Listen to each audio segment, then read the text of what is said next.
Hey everybody, Quantum here. It's been a while since we last took a look at some competitive tournament results happening in Lorcana, so we're going to take a look at some of the more relevant events that happened towards the end of June as we move into July, where the store set championships for URSULA'S return is set to occur.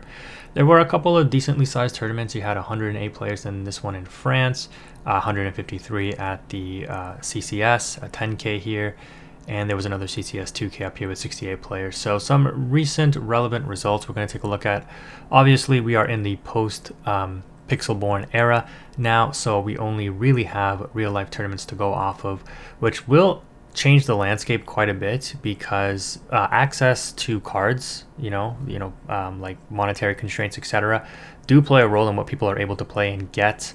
So with that out of the way, let's go ahead and jump straight in. We'll take a look at this 10K here. So 153 players, and would you know, Ruby Amethyst ended up taking it with a record of 9 wins, 0 losses, and 2 ties. So congratulations to Luca there. We take a look at this list, only 4 1-drops in the Chernobog followers, so no magic brooms, no mini mouses, nothing like that.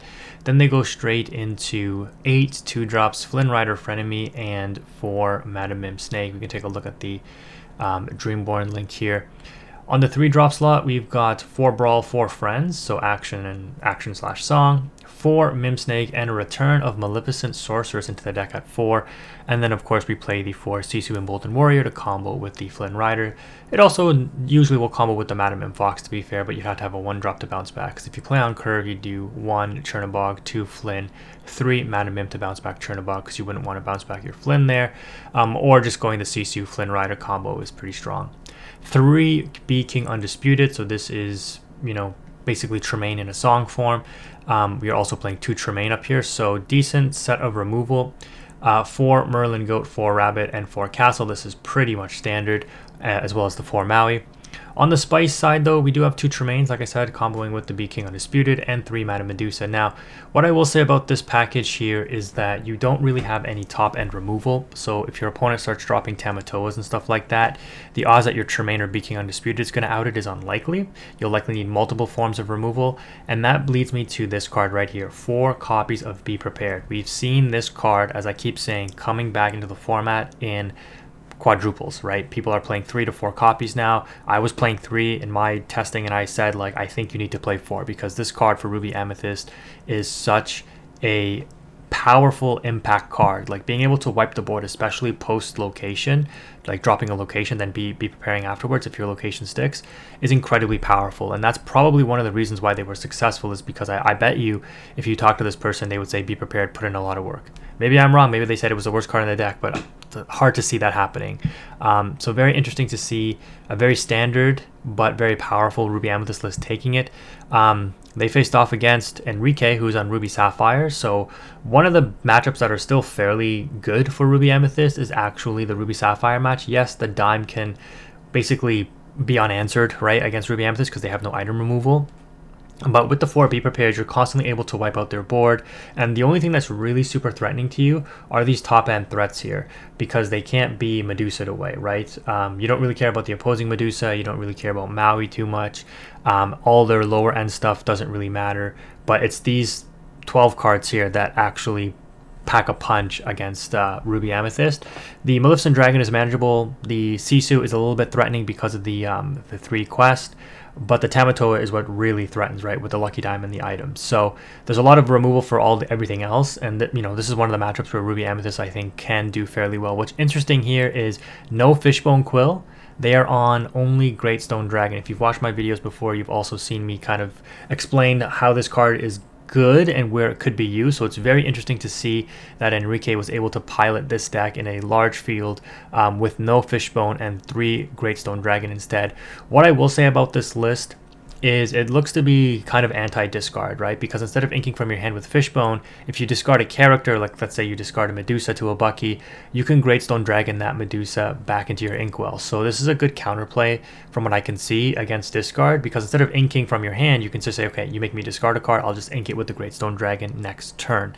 That way you don't even have to ink from hand if you don't want to. Yes, the card comes into play exerted, but with the way that Ruby Sapphire functions, you'll be hopefully getting up to a lot of ink very quickly, because if you do ink from hand, you do ink from the dragon, you can ink from one jump ahead, etc. You're still ramping pretty quickly, and in certain matchups you may not need to ramp as aggressively as you think you may need to.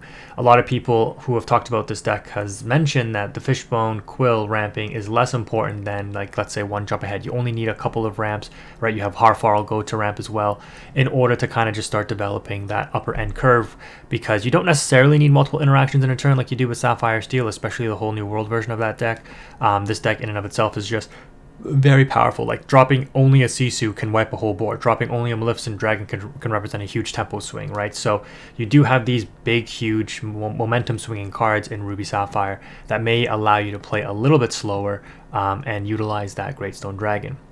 We'll take a quick look here at the other more traditional, I guess you could say, Ruby Sapphire list. So this one utilizing the Vitalis Sphere with the Queen, the new legendary from Sapphire in Ursula's Return. That's usually what you see this paired with in order to get it out for free, because you play an excessive amount of items. Only 3 ice block on the Flynn Rider Sisu combo, 3 of each, and they're on the Fishbone Quill. Only 2 How Far I'll Go, 1 less Sisu empowered sibling. And then the rest looks pretty standard on 3 Be Prepared instead of 2 like the other list, so interesting to see that. And then Neumot, one of the original, I believe one of the original, back when like Ducky, was like top of the Pixelborn leaderboards in season 1.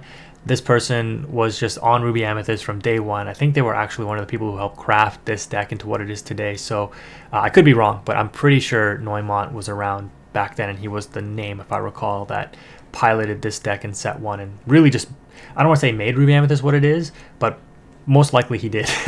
Anyways, they are on 7/1 drops in the Chernobog Followers Magic Brooms, the Flynn package with the Snakes, Brawl, Friends, Madam Mim, Maleficent Sorceress, another, maybe he was testing with the other guy who ended up winning, and they're all back on Maleficent Sorceress now. Very interesting to see. Like, this card just feels good when it comes down, right? Like, you're like, yeah, it's a 3-cost card and plays nicely on curve. Draw a card to replace itself. It can sing Friends. Like, it's a 2/2 body, yes, but you're not really too threatened or feeling bad if it gets outed, because you're like, well, it replaced itself, and it just feels good to play it. I don't know, it's really weird, but yeah, seeing this card back in the deck is very interesting. 4 Sisu Emboldened Warrior to go with the Flynn Riders, of course, and then you have the standard package here, right? 3 King Undisputed. Sometimes I see this at 2, but then 4 Merlins of each, the Rabbit and the Goat, 4 Castle, 4 Maui. No Tremaines, Madame Medusa, and 4 Be Prepared. So just like we said, Be Prepared coming back. Again, in testing, you just feel like you need to be prepared, right? So playing 4, I can understand. It's good to see that all these players are on it here. The difference from this list and the first place list, right? They play 3 Magic Broom, so at more 1-drops. The other list only played the Chernobog Followers and no other 1-drop. But in place of the Magic Brooms, they played Lady Tremaines from the winning list. So very interesting to see. More top end for more risky early game curve. So interesting to see that the only 4 1-drops worked out for Luca there. And then Bucky Discard rounded out the bottom end of the top 8 here. We'll just take a look at 2 of these and then maybe look at the Sapphire list and then wrap up this one here. So nothing really to explain here. 2 Crikey for some spice, 1 Under the Sea, 2 Avalanche, and 1 Ifly. Okay, this one's a little spicy, I will admit. But the rest of it, we know what Emerald Steel discard is. Only 2 Diablos. So not really valuing the shift, it looks like. More willing to play on curve in order to, I guess, play more top end, which makes sense, right? The Crikey to deal maybe with Ruby Sapphire a little bit better, because as you probably know, or if you don't, you're going to figure it out right now. Once you get board wiped by Ruby Sapphire, if you're not able to discard their whole hand early on, where you keep them off, like, their top end threats, if they're able to get like a Hiram on board, maintain a hand, ink up to like 8 ink, and drop that Sisu on you, like, you basically lose the game, because you have almost no way to get back into the game, because anything you drop, they'll just constantly remove with like Medusas and Maleficent Dragons and other Sisus and Be Prepared, and Tamatoa hits the board and then they just start questing for game, and you have no way to stop them. So one of the ways this deck list looks to maybe combat that is play less of the early game liabilities like Diablos and stuff. They value more the Robin Hood here, and play more things like Crikey, which can boost up the field and run over something like giving +3. Like, I guess it can't run over a Tamatoa by itself, because Tamatoa is 8 toughness, but Crikey boosting up, let's say, a couple of different things, multiple things into the Tamatoa will take it out, multiple things into, or even one thing into like a Maleficent Dragon, a Sisu will take it out. So Crikey is an interesting tech card. I really do like this card. I think it does have a lot of utility. And then again, for those item matchups, probably mainly Sapphire Steel, the iFlatinum is extremely powerful against that deck. And then just more anti-location play, anti-mirror match is Avalanche. This is also a very nice tech card. So yeah, pretty spicy list. And they were top 8. So that's interesting. John here on a much more traditional list for no Robin Hood, actually. Okay, very interesting. Just opting to play out the Robin Hood and valuing the shift. Also playing 4 Cove. That's very interesting. Only 1 Tinkerbell, only 2 Bruno, 2 Rise the Titans instead of Avalanches.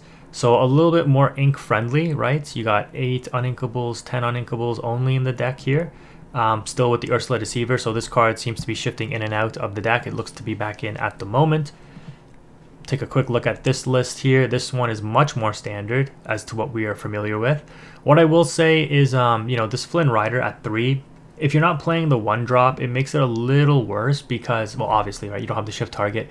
But the reason why you play this is, for those of you that don't know, is this is basically a better answer to like opposing Diablos, because especially if you shift this on the 1-drop Flynn Rider, you can just crash this right away into the opposing Diablo, right? And then you still have this big quester on board potentially when you discard your opponent's hand. So in the mirror match, this card does represent good or better value.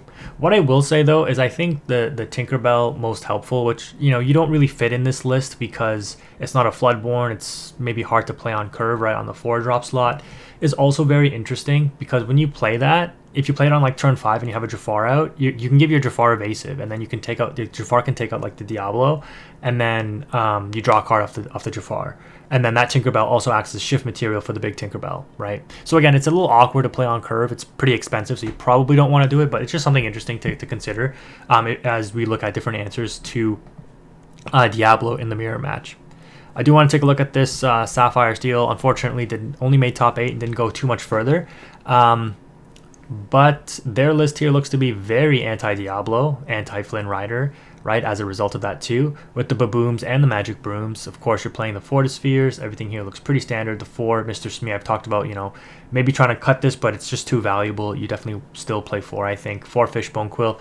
And for their draw engine, they've opted for Maurice's Workshop. So this probably means no Whole New World, no Beast Tragic Hero, right? Yeah, so you're relying, like with the Sapphire Steel list, you have multiple ways to configure this list for your draw engines. You usually want at least 2, right? So this one is Maurice's Workshop and Hiram. Hiram is pretty much guaranteed. And then you have like a couple of other options. You can go with a Whole New World, you can go with Maurice's Workshop, you can go with Beast Tragic Hero. I think Sky's list goes with Beast. This one obviously went with Maurice's Workshop. My list and Savage's list goes for a Whole New World. So you have a lot of versatility with your draw engines. You probably don't want more than 2 draw engines because then you're just like oversaturating and playing too many uninkables for things that have the same redundant value.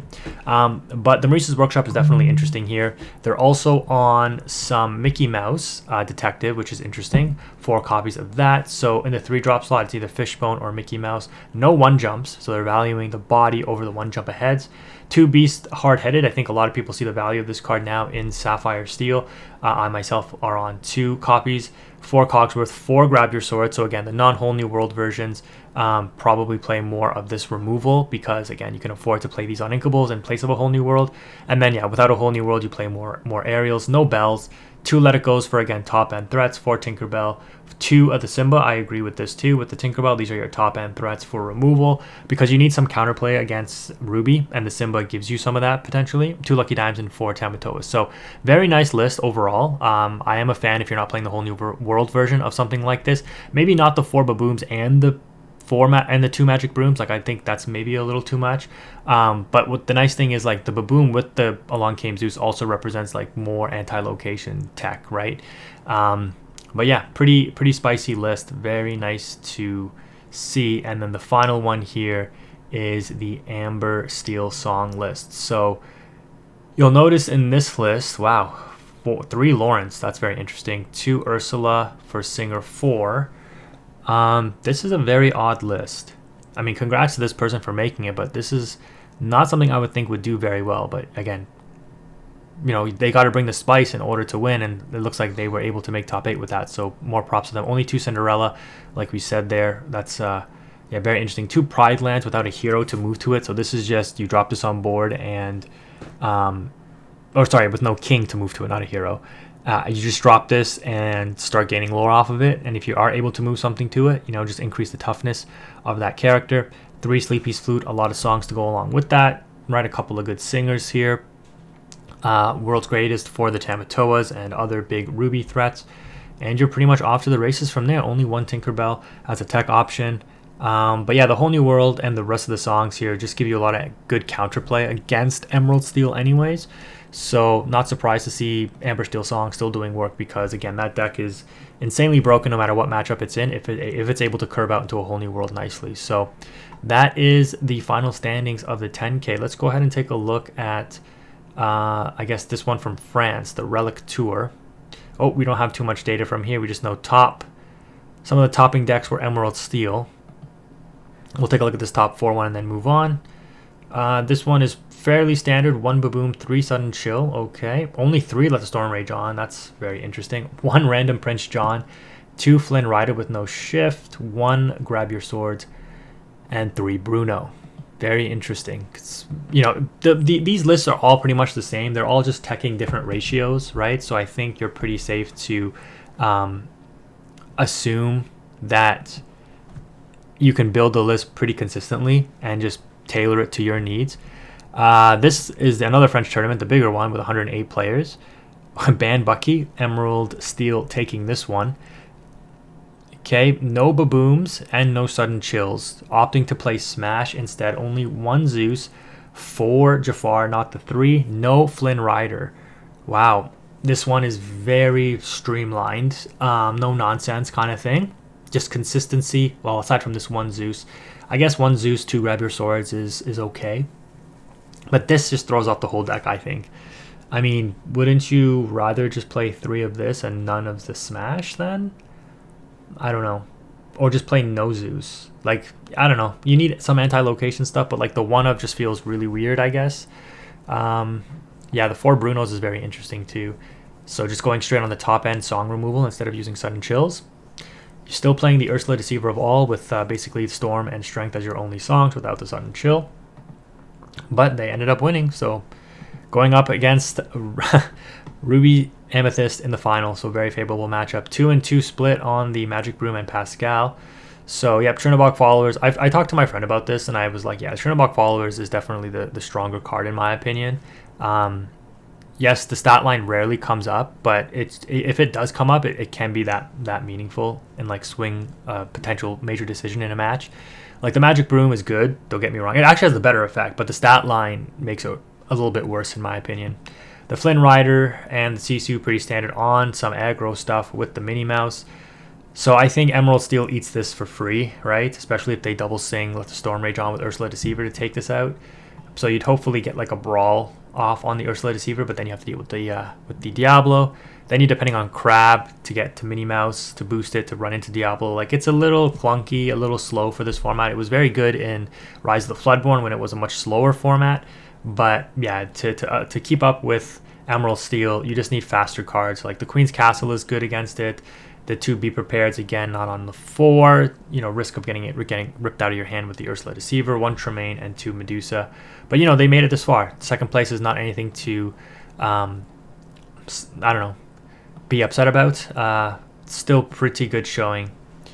Let's contrast it with this list here. Yep, these all pretty much become the same. So you're kind of seeing the format come together in what people think are basically what the meta is.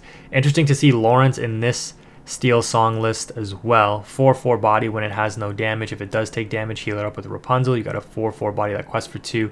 That is a 3 cost card, so not bad on the Piglet still, and the Smees as the 2 drops, a couple of Zeus and the Sonic Warrior as a 1 of. So interesting list, a little different than the other one we saw. And yeah, I don't think there's too much else to look at, right? It looks like it's pretty standard with this format. We're seeing the same decks over and over again. Some decks obviously less represented. A Whole New World version of Sapphire Steel here. So like I mentioned, in this version, you play the 1 jumps, you play the bell. Only 1 Grammatala, very interesting. They're on 1 random Hades, only 1 Let It Go. Okay, so instead of 2 Let It Goes, they're on 1 and 1.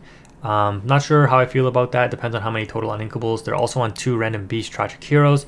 Again, not something I would usually say you would run with a whole new world, but obviously this player made it work and performed well, so congrats to them. 1 aerial, 1 random rise of the Titans. So yeah, looks pretty standard. Just again, a couple of ratio changes, which is going to be totally up to you how you play, what you expect to face up against. We haven't really seen another Emerald Amethyst list here, but let's take a look at this one before we wrap up the video. Oh, going straight aggro, 8 uninkable 1-drops, and then 8 inkable 1-drops. That is 16 1-drops, that's a lot. And then 12 2-drops. Yeah, playing very, very low to the ground here. And just hoping to aggro out the opponent before anything even becomes a threat, it looks like. Wow. Very interesting to see this list here. Haven't seen something like this yet. Okay, Cloud Kicker at 4 is wild too. I mean, yes, it hits Diablo. I mean, yeah, hits Diablo, hits a lot of little threats, but if they have Bucky out, you know, they just redrop Diablo, make you discard, that kind of thing. But it is a good card. I do think this card has obviously some good play in the meta right now. But yeah, interesting list here if you're looking for an aggro build. Not sure how I feel about 16 1-drops. I'd probably cut these Pascals, but you know, this person obviously knows what they're doing. It's how they built their deck, what they tested, what they had success with. So very interesting there. But yeah, let's wrap it up there, guys. This video is probably getting a little long, but let me know what you think about the meta so far. Are you excited to maybe compete in this meta? Do you think it's a little stale, a little annoying? But we are seeing a decent number of decks still be viable. It's not just like Bucky discard, even though that's probably the most annoying deck to play against. I would argue Sapphire Ruby is also a little annoying depending on what deck you're playing, because again, some of these strategies just kind of rock, paper, scissors each other, so you don't have any counterplay against the opposing strategy, which, you know, you can't really blame the format for. I mean, you got to innovate with your deck building. You saw that Emerald Steel list put in like the Cry Keys, for example, to likely give themselves a better chance against Ruby Sapphire. But yeah, let me know what you think. That's going to wrap it up for this video. Thank you again for watching. Quantum is out.